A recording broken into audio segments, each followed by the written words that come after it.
Whereas not so long ago, we would have been slave to another, carrying out his every order, his every abnormal practices, his every wish. But hopefully, we will all be willing to carry out the wishes of our Heavenly Father through our togetherness and the planning of our tomorrow. This is a time for reflection, a time when we take a careful look at our past, a closer look at ourselves. This is a time for recollection, a time when we should be prepared on how we can do it, how we can use this time positively in our growth for this people.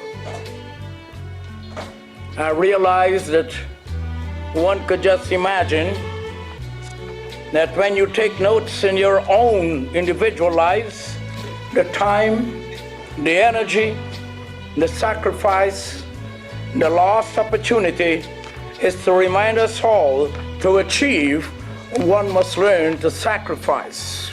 We must get in the habit of sacrificing the things that are less important to accomplish the things that are most important, things that are worthy and beneficial to and serve as the ingredients to our existence of our very lives. This is done in order to allow life to be lived in full by putting as much as you could into it in order to get as much as you could out of it. We of the Israelite Nation Worldwide Ministry did not beg when there was a need for us to give. The bell never tolled because by a mighty hand we survived. It could have been worse, but by faith and the power of the mighty hand and the Spirit of truth, even the Comforter, we made it through.